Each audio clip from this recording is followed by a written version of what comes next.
አሁን ላይ ዓለም ከመቼውም ጊዜ በከፋ መልኩ እንደ ቆዳ ተወጥራ ተይዛለች ቢባል ማጋነን አይሆንም። በዋናነት አሜሪካ፣ ኢራንና እስራኤል በመካከለኛው ምስራቅ ቀጠና እያካሄዱት ያለው ጦርነት የንግድ መስመሮችን ማስተጓጎሉ የዓለም ሀገራትን በእጅጉ እየፈተነ ነው። በተለይም በዓለም የንግድ እንቅስቃሴ ውስጥ ወሳኝ መተላለፊያ የሆነው የሆርሙዝ የባህር ወሽመጥ የዝሆኖቹ መራገጫ ካርድ መሆኑ ሳሩን እየጎዳ ይገኛል። በየሀገራቱ የተከሰተው የነዳጅ እጥረትና የሸቀጦች ዋጋ ንረት የዚሁ ወሽመጥ በሀያላኑ በመዘጋቱ አልያም እንቅስቃሴው በመገታቱ የመጣ ነው። የዚሁ ምስቅልቅል ዋናዎቹ ተዋናዮች ደግሞ እስራኤልና ኢራን ናቸው። ለመሆኑ እነዚህ ሀገራት ዕድሜ ልካቸውን ለመጠፋፋት የሚፈላለጉት ለምንድን ነው የሚለውም የብዙዎች ጥያቄ ሊሆን ይችላል። ነገሩ እንዲህ ነው። እስራኤልና ኢራን ሁልጊዜ ወደ ቀውስ ከሚገቡባቸው ዋና ዋና ምክንያቶች አንዱ የርዕዮተ ዓለም ልዩነት ነው። እንደ አውሮፓውያን አቆጣጠር በ1970ዎቹ መጨረሻ በኢራን የተካሄደው እስላማዊ አብዮት ግንኙነቱን ሙሉ በሙሉ ቀይሮታል። አዲሱ የኢራን አመራር እስራኤልን በቀጠናው የምዕራባውያን ኢምፔሪያሊዝም ነጸብራቅ አድርጎ ይቆጥራታል። የኢራን አመራር ይህንን አቋም የያዘው በዋናነት ከ1979 አብዮት በኋላ ሲሆን እስራኤልን እንደ ሀገር እውቅና ከመንፈግ ባለፈም ትንሿ ሰይጣን በማለት ይጠራታል። ለዚህ አቋማቸው እንደ ምክንያት የሚጠቀሙባቸው ነጥቦችም አሏቸው። እስራኤል በመካከለኛው ምስራቅ የአሜሪካንና የሌሎች ምዕራባውያን ሀገራትን ጥቅም ለማስከበር እንደ ጦር ሰፈር የምታገለግል ሰው ሰራሽ ሀገር ነች ብለው ያምናሉ። በሌላ በኩል የፍልስጤምን መሬት መያዝ እንደ ትልቅ አፋኝና ኢፍትሐዊ ድርጊት ስለሚቆጥሩት እስራኤልን መቃወምን እንደ ሃይማኖታዊና ሞራላዊ ግዴታ ያዩታል።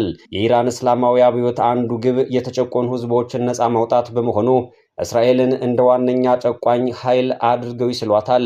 ይህ አቋም ከቀድሞው የኢራን ንጉሥ ባሻ ዘመን ጋር ፈጽሞ ተቃራኒ ነው። በዚያ ወቅት ኢራንና እስራኤል ጠንካራ የኢኮኖሚና የደህንነት ግንኙነት ነበራቸው። አሁን ግን ይህ የኢምፔሪያሊዝም ነጸብራቅ የሚለው እይታ ለግጭቶቹ ዋነኛ የርዕዮተ ዓለም መሰረት ሆኗል። እስራኤል ደግሞ የኢራን አብዮታዊ አስተሳሰብ ለህልውና ቀጥተኛ ስጋት እንደሆነ ታምናለች። የእስራኤል ስጋት ከቀላል የፖለቲካ ለመግባባት ያለፈና ከሀገሪቱ ህልውና ጋር በቀጥታ የተያያዘ ነው። እስራኤል የኢራንን አብዮታዊ አስተሳሰብ ለምን እንደ አስፈሪ ስጋት እንደምትመለከተውም ምክንያት አላት። የኢራን መሪዎች በተደጋጋሚ በይፋዊ መድረኮች ላይ እስራኤልን ካንሰር በማለት እንደሚጠሯትና ካርታ ላይ መጥፋት እንዳለባት ይናገራሉ። እስራኤል ይህንን እንደ ተራ ፖለቲካዊ ንግግር ሳይሆን እንደ ግልጽ የዘር ማጥፋት ዛቻ ተወስደዋለች። ከዚህም ሌላ እስራኤል ኢራን የኒውክሌር መሳሪያ ከታጠቀች ይህንን መሳሪያ በእስራኤል ላይ ከመጠቀም ወደ ኋላ አትልም የሚል ጽኑ እምነት አላት።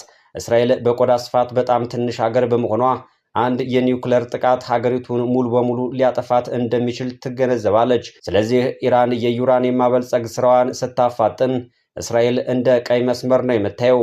ኢራን በአካባቢው ያሉ ታጣቂ ቡድኖችን በማስታጠቅ እስራኤልን በሁሉም አቅጣጫ ከባታለች። እስራኤል ይህንን የኢራን ስትራቴጂ የቀለበት ከበባ ትለዋለች።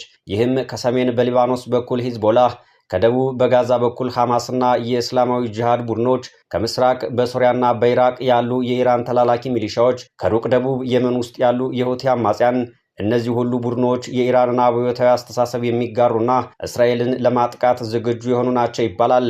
በሌላ በኩል እስራኤል ኢራንን በዓለም ላይ ጥቁር አንድ የሽብርተኝነት ደጋፊ አድርጋ ትፈርጃታለች። በዓለም ዙሪያ በእስራኤል ኤምባሲዎችና ዜጎች ላይ የሚሰነዘሩ ጥቃቶች ሁሉ በኢራን የደህንነት ተቋማት በተለይም በቁዱስ ኃይል የተቀነባበሩ እንደሆኑ ታምናለች። የእስራኤል የደህንነት ፖሊሲ ደግሞ ዳግመኛ አይደገምም በሚል መሪ ላይ የተገነባ ነው። በአውሮፓ በናዚዎች የደረሰባትን ጭፍጨፋ የምታስታውሰው እስራኤል ማንኛውም አካል አጠፋችኋለሁ ብሎ ሲዝት ዛቻውን እንደ እውነት ወስዳ ለመከላከል ትነሳለች። በአጭሩ እስራኤል ኢራንን የምታየው እንደ ተራ ሀገር ሳይሆን የጥፋት መሳሪያዎችን እያዘጋጀች ያለችና በሁሉም አቅጣጫ ወቅታዊ ጫና የምታሳድር ርዕዮተ ዓለማዊ ጠላት አድርጋ ነው። ሁለቱም ሀገራት በመካከለኛው ምስራቅ ያላቸውን ተሰሚነትና ኃይል ለማሳደግ ይፋለማሉ።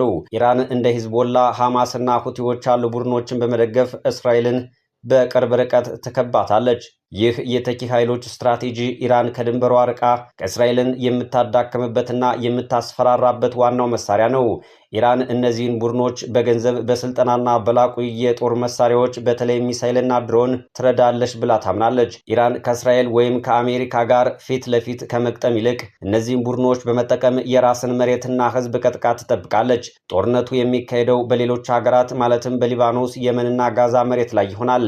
በዓለም አቀፍ ደረጃ ማዕቀብ ሲበዛባት ወይም ጫና ሲመጣባት እነዚህን ቡድኖች በማንቀሳቀስ ቀውሱን ወደ ዓለም አቀፍ ደረጃ ከፍ ለማድረግም ትሞክራለች።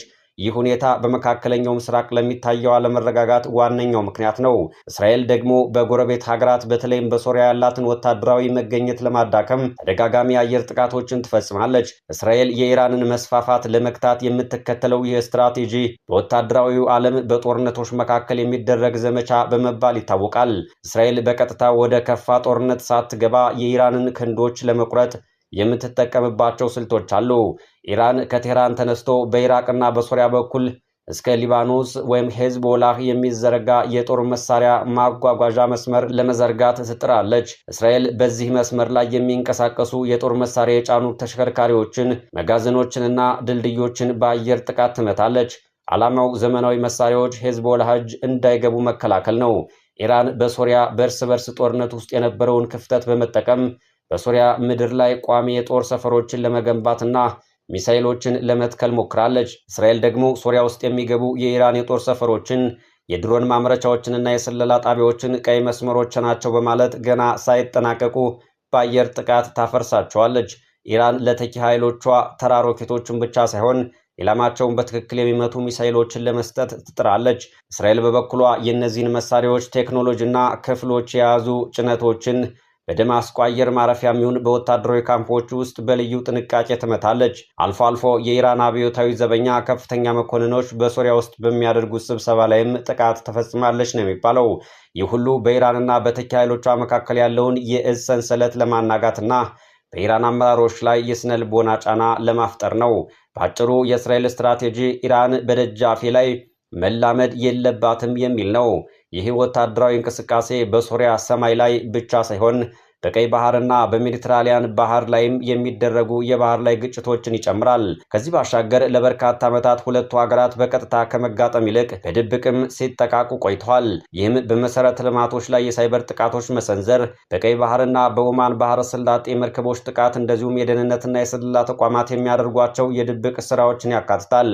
በጋዛ ያለው ጦርነትና በቅርቡ በሁለቱ ሀገራት መካከል የታየው የቀጥታ ሚሳኤል ጥቃትም ለዓመታት የቆየው የጥላ ጦርነት ወደ ግልጽ ጦርነት የመቀየር አዝማሚያ እያሳየ መሆኑን ያመለክታል። በአጠቃላይ ግጭቱ የሃይማኖት፣ የፖለቲካና የኃይል ሚዛን ፍላጎቶች የተደበላለቁበት በመሆኑ በቀላሉ መፍትሄ ለማግኘት አስቸጋሪ ሆኖ ቆይቷል። ሌላው ችግሩን ያባባሰው ደግሞ በሁለቱ ሀገራት ግጭት የአሜሪካ እስራኤልን በመደገፍ ኢራንን የምትዋጋው ነገር ነው።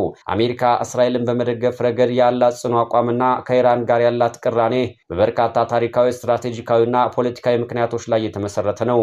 አሜሪካ እስራኤልን በመካከለኛው ምስራቅ እንደ ዋነኛና ታማኝ ዲሞክራሲያዊ አጋር ትመለከታታለች። እስራኤል በአካባቢው የአሜሪካን ጥቅም የምታስከብርና የደህንነት መረጃዎችን የምታጋራ ጠንካራ ወታደራዊ ኃይል ነች። አሜሪካ እስራኤል ወታደራዊ የበላይነት እንዲኖራት በማድረግ እንደ ኢራን ያሉ የአሜሪካ ተቃዋሚ ኃይሎች ቀጠናውን ሙሉ በሙሉ እንዳይቆጣጠሩ ትከለክላለች። ከ1979 አብዮት በፊት አሜሪካና ኢራን የቅርብ ወዳጆች ነበሩ። ነገር ግን አብዮቱ ሲፈነዳ በቴህራን የሚገኘው የአሜሪካ ኤምባሲ ተወሮ ዲፕሎማቶቹ ለ444 ቀናት ታግተው ነበር ይባላል። ይህ ክስተት በአሜሪካ የውጭ ፖሊሲ ላይ ትልቅ ጠባሳ ጥሏል። ከዚያን ጊዜ ጀምሮ ኢራን አሜሪካን ታላቋ ሰይጣን ስትል፣ አሜሪካ ደግሞ ኢራንን የሽብርተኝነት ዋነኛ ደጋፊ አድርጋ ትፈርጃለች። መካከለኛው ምስራቅ ለዓለም የኢኮኖሚ እንቅስቃሴ ወሳኝ የሆነው የነዳጅ ምንጭ ነው። ኢራን የዓለም ነዳጅና ንግድ የሚያልፍበትን የሆርሙዝ ወሽመጥ ለመዝጋት ደጋግማ ዝታለች። አሜሪካ ይህ የንግድ መስመር ከተዘጋ የዓለም ኢኮኖሚ እንደሚቃወስ ስለምታውቅ ይህንን ስጋት ለመቀልበስ ከእስራኤል ጋር በመሆን ኢራንን ትከላከላለች። አሜሪካ ኢራን የኒውክሌር መሳሪያ መታጠቅ የለባትም የሚል ጽኑ አቋምም አላት። ኢራን የኒውክሌር መሳሪያ ከታጠቀች በአካባቢው የጦር መሳሪያ ፉክክር ይነሳል የሚል ስጋት አለ። ይህ ደግሞ የእስራኤልን ብቻ ሳይሆን በአካባቢው ያሉ ሌሎች አሜሪካ ወዳጅ ሀገራትን እንደ ሳውዲ አረቢያ ያሉትን ደህንነት አደጋ ላይ ይጥላል። በአሜሪካ ፖለቲካ ውስጥ እስራኤልን መደገፍ የሁለቱም ወገኖች ማለትም የሪፐብሊካንና የዲሞክራት የጋራ አቋም ነው። በአሜሪካ የሚገኙ ጠንካራ ደጋፊዎችና የፖለቲካ ተጽዕኖ ፈጣሪ ቡድኖች አሜሪካ ከእስራኤል ጎን እንድትቆም ትልቅ ግፊት ያደርጋሉ። ብዙ አሜሪካውያንም እስራኤልን እንደ ባህልና እሴት ተጋሪ አድርገው ስለሚያዩ መንግስታቸው እስራኤልን እንዲረዳ ይፈልጋሉ። በአጭሩ አሜሪካ ኢራንን የምትዋጋው እስራኤልን ለመጠበቅ ብቻ ሳይሆን የራሷን ዓለም አቀፍ የበላይነት፣ የኢኮኖሚ ጥቅምና የቀጠናውን የኃይል ሚዛን ለማስጠበቅ ስትል ነው። የሆነ ሆኖ የእነዚህ ኃያላን ፍትጊያ ዳፈው ለዓለም ሕዝብ ተርፏል። የእስራኤል አሜሪካና ኢራን ፍጥጫ አሁን ካለውም በላይ ወደ ሰፊ ቀጠናዊ ጦርነት የሚያመራ ከሆነም ጫናው በመካከለኛው ምስራቅ ብቻ አይወሰንም። መላውን ዓለም በተለይም በማደግ ላይ ያሉ ሀገራትን ክፉኛ ይነካል። ይህም በተለያዩ ጉዳዮች ይገለጻል። መካከለኛው ምስራቅ የዓለም የነዳጅና የተፈጥሮ ጋዝ ማከማቻ ነው። ኢራን የዓለም 20 በመቶ ነዳጅ የሚያልፍበትን የሆርሙዝ ወሽመጥ ስትዘጋው የነዳጅ ዋጋ በአንድ ጀንበር ሰማይ ይነካል። የነዳጅ ዋጋ ሲጨምር የትራንስፖርትና የፋብሪካዎች የማምረቻ ወጪ ስለሚጨምር በሁሉም የፍጆታ ዕቃዎች ላይ ከፍተኛ የዋጋ ጭማሪ ያስከትላል።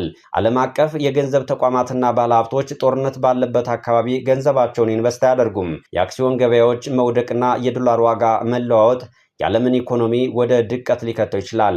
ለልማት የሚውል እርዳታዎችና ብድሮች ወደ ጦርነት ወጪ ስለሚዞሩ ድሃ ሀገራት ይጎዳሉ። ሰፊ ጦርነት ከተነሳ በሚሊዮን የሚቆጠሩ ሰዎች ከቀያቸው ይፈናቀላሉ። ይህም ለአውሮፓና ለጎረቤት ሀገራት ከፍተኛ የስደተኞች ጫና ይፈጥራል። የዓለም አቀፍ ማህበረሰብ ትኩረት ወደ ጦርነቱ ብቻ ስለሚሆን በሌሎች አካባቢዎች ያሉ ሰብአዊ ቀውሶች ትኩረት ያጣሉ። በጥቅሉ የመካከለኛው ምስራቅ ሰላም መጥፋት የእያንዳንዱ ግለሰብ የኑሮ ውድነት መጨመር፣ የግብርና ምርታማነት መቀነስና የዓለም ሰላም መናጋት እንደማለት ይሆናል።